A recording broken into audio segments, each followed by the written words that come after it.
Boa noite, pessoal do É Política Brasil. Hoje estou recebendo aqui Evandro Roman, deputado federal, vindo de Cascavel.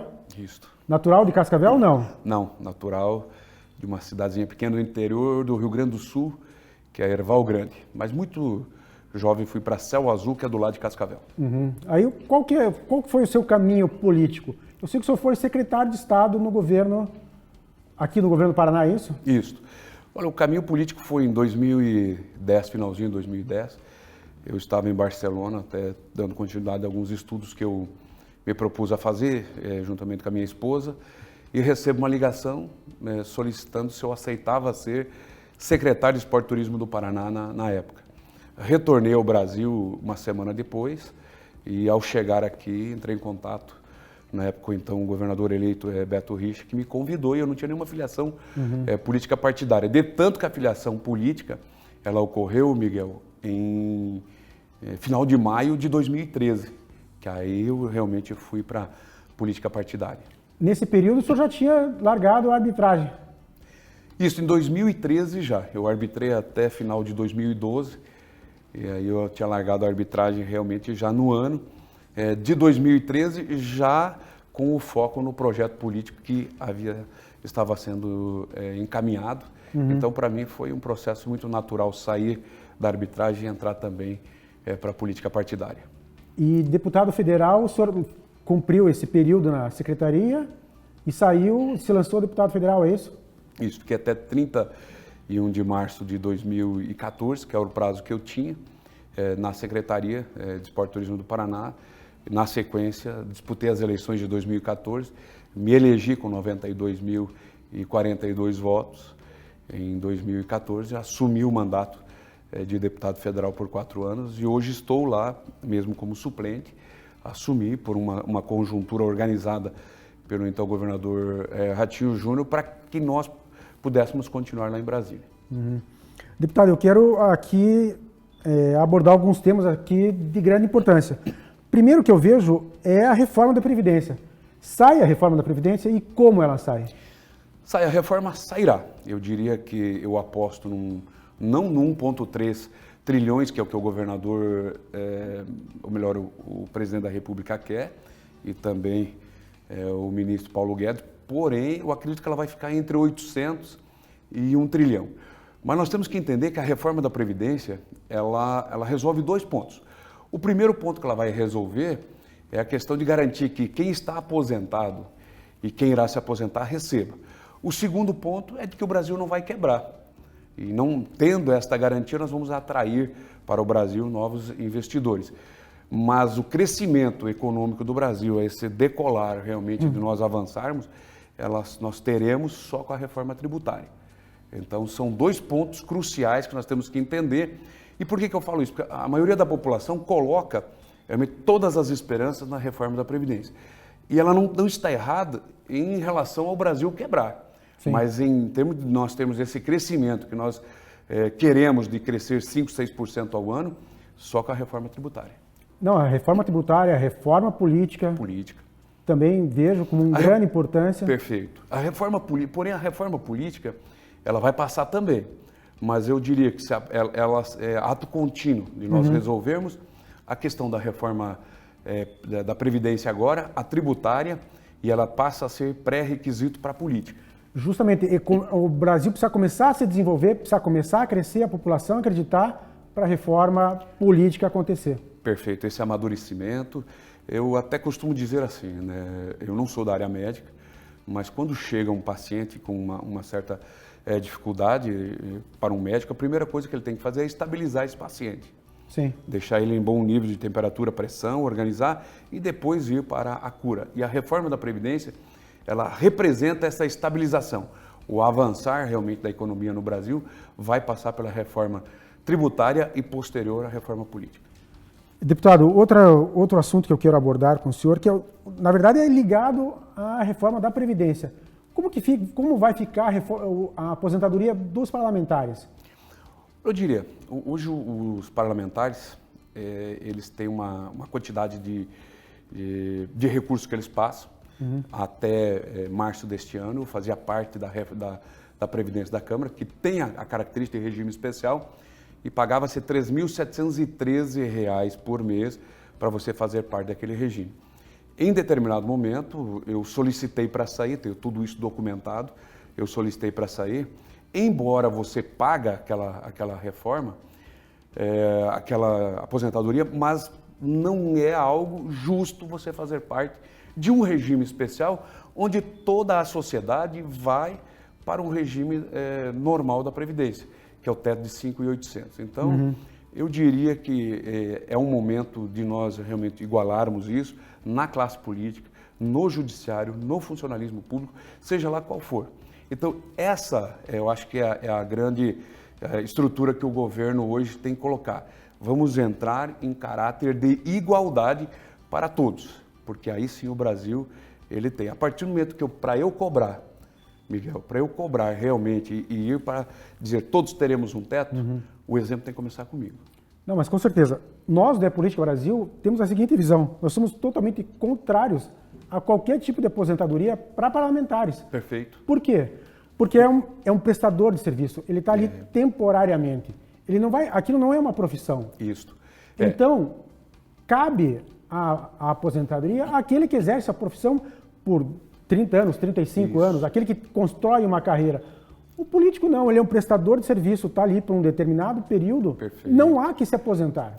E concordo plenamente com isso, é uma carreira ou um trabalho temporário que você presta à sociedade. Justamente. E você não pode ser beneficiado por aquilo. Então eu concordo plenamente que deve ser assim. Eu tenho a minha aposentadoria privada desde os 29 anos, que eu a pago, sempre me preocupei com isso, mas eu diria que não terá condições de votar a Previdência quem fizer parte desse regime especial na Câmara dos Deputados.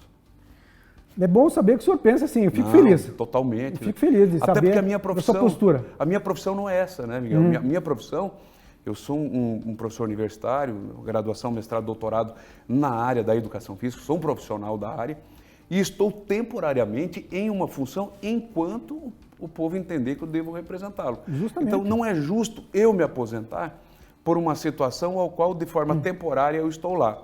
Embora muito se diz que o deputado se aposenta com 2 mandatos, com 3, não é verdade. Isso valeu até 5 de outubro de 88, quando foi promulgada a Constituição.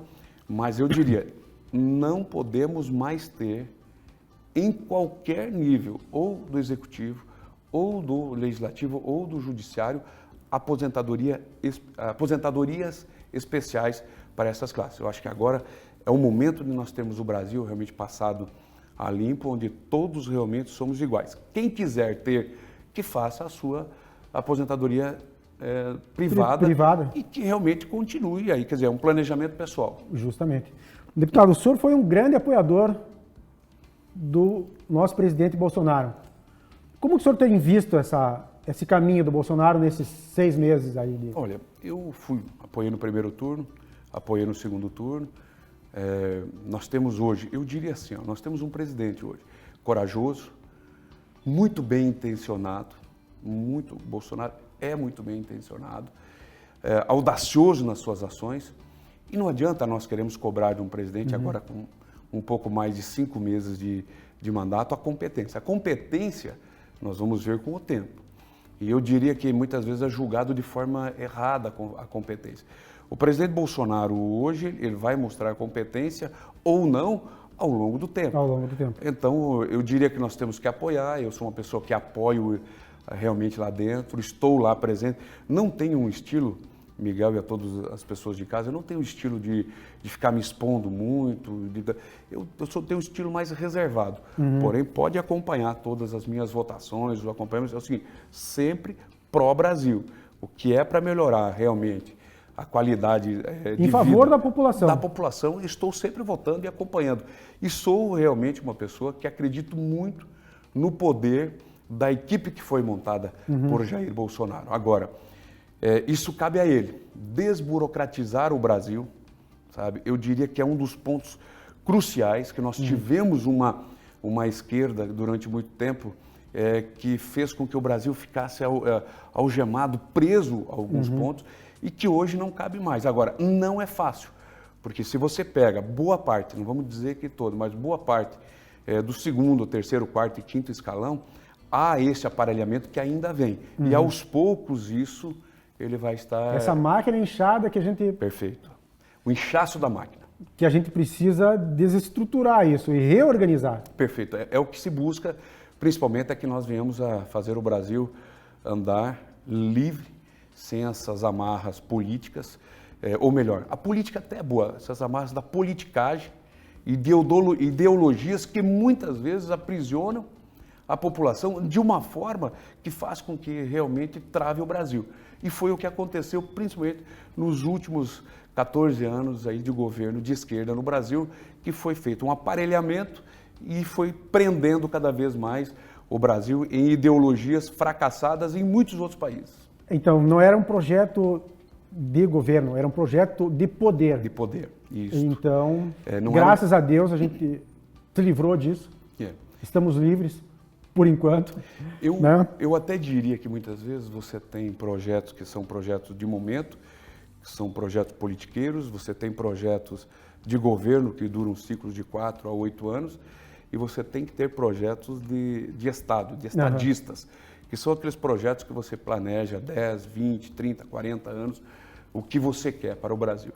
Eu sinto esse ar hoje, que o Brasil está indo para esse caminho, mas só o tempo vai dizer realmente a competência desse governo. Tá certo. Deputado, a gente tem vivido nos últimos dias aí acho que dá até para dizer um ataque ao juiz Sérgio Moro. O juiz não, ao ministro Sérgio Moro. Como que o senhor tem visto isso, como o senhor tem acompanhado isso em Brasília? Miguel, me permita eu dividir isso em 2 momentos. Tá? Eu sou fã, nós lançamos um livro durante o impeachment em 2016, eu e o deputado Joaquim Passarinho do Pará, e que na verdade é um livro, é um relatório que nós fizemos do que nós vivemos durante o período do impeachment, como que foi. E o livro se chama assim, Impeachment de Norte a Sul. E eu falo no livro lá, que coube a minha parte, que o Sérgio Moro é realmente o primeiro super-herói paranaense. E continuo mantendo isso. Continuo mantendo. Nós tivemos agora a votação se o COAF ficava com a economia ou com o Ministério da Justiça. Votei convicto, tem que ficar sim nas mãos do Sérgio Moro enquanto ele estiver lá, que é a pessoa que tem esse desejo e essa vontade de fazer essa justiça. Me perdoe prolongar um pouco aqui a resposta, mas eu diria assim, então é realmente o nosso grande ícone, a nossa grande força. Em relação ao vazamento dessas ações, eu diria, primeiro, elas são ilegais, tá? Mas vamos sair, nos despir dessa questão da ilegalidade. Eu diria que o Sérgio Moro, por muito tempo, também utilizou algumas situações em prol do interesse público. Tá? E muito obrigado ao ministro Sérgio Moro, muito obrigado por passar realmente o Brasil a limpo em todos os momentos. E nós temos que agora aguardar, um momento muito sereno de aguardar para ver se ficar só no que está na data de hoje, eu diria que nós vamos sair muito mais fortes do que entramos em relação a essas denúncias. A questão é, a todo momento, algumas ameaças do Glenn Greenwald, que diz, olha, tenho mais, eu tenho mais. Mas, enfim, vamos aguardar. Porém, agora eu vou entrar numa linha de uma sensatez muito, muito grande, analisar, porque eu tenho certeza que a sociedade paranaense tem esse espírito de sensatez. Eu diria, se for comprovado que houve realmente essas ações, eu diria que a questão da acusação e da defesa, elas têm que estar no mesmo nível. Aí eu falo como cidadão, não falo como deputado, elas têm que ter a condição de igualdade de estar no mesmo nível. E eu me coloco numa situação, agora aqui, Miguel, de dizer assim, ó, eu fui árbitro de futebol durante muito tempo. Tudo bem que no futebol eu não julgava corruptos. Eu acredito extremamente que o presidente Lula é culpado, sim. É uma pessoa que tem que pagar pelo que fez, levou o Brasil em todos esses momentos a esse problema que nós estamos aqui, junto com todo um grupo, não tiro. Porém, eu me coloco na posição de árbitro e não de juiz. Eu fiz 16 atletibas ao longo da minha carreira.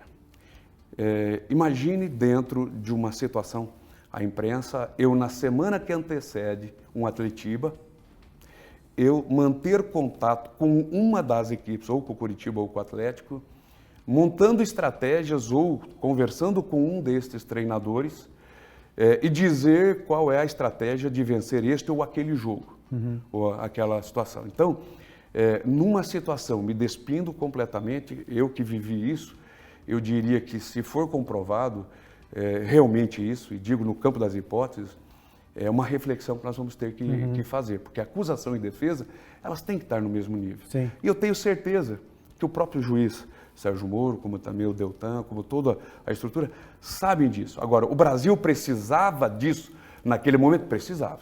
Sim. Eu os defendo de dizer assim, o Brasil precisava. Agora, nas frias linhas, eu diria, ser comprovado, talvez deixe no ar uma situação de ter utilizado talvez mecanismos aos quais não é de praxe da boa justiça. Não, tá certo. Eu concordo plenamente com o senhor, deputado. Mas o seguinte, o senhor é de Cascavel, o senhor é de Cascavel. De Cascavel. Pré-candidato a Cascavel, é verdade isso? Sou. O senhor pode falar um pouquinho? Sou pré-candidato a prefeito hoje em Cascavel. Por entender, fui secretário de Estado, já conheço bem como funciona a máquina do Estado. Conheço bem Brasília hoje, tive a oportunidade de fazer parte de todas as comissões praticamente lá dentro, da Comissão Mista do Orçamento, da Comissão de Constituição e Justiça, acompanhar principalmente a nossa grande vocação, que é fazer parte da Comissão de Agricultura, fazer parte da Frente Parlamentar da Agropecuária, que é a vocação nossa, que é produzir alimentos para o mundo. Então eu me sinto muito preparado e eu acredito hoje que nós temos condições de fazer em Cascavel um trabalho muito diferente, em trazer o funcionalismo público hoje realmente para uma discussão desse espírito de servir, de resgatar esse desejo, de sentir realmente alguém que faz parte da melhoria da cidade. Porque o servidor público ele tem seja ele da saúde, seja ele da educação, da segurança pública, ele tem que ter esse espírito de dizer, olha, essa cidade ela vai bem se eu estiver bem e eu estiver aqui trabalhando para o desenvolvimento dela. Então, eu coloco muita fé nesse aspecto, muito trabalho, dedicação e que eu possa ser realmente, sim, hoje um pré-candidato e quem sabe agora na frente, disputando as eleições, o prefeito de Cascavel. Deputado, eu vejo assim, as pessoas que estão aqui, um pré-candidato, a gente não deseja boa sorte. A gente sempre deseja um bom trabalho. Claro. Porque a sorte só vem com quem trabalha. Justo. Então, continue exercendo o seu trabalho, sua função e boa sorte em Cascavel. Muito obrigado. Tá certo? Um abraço. É Política Brasil. Eu que agradeço.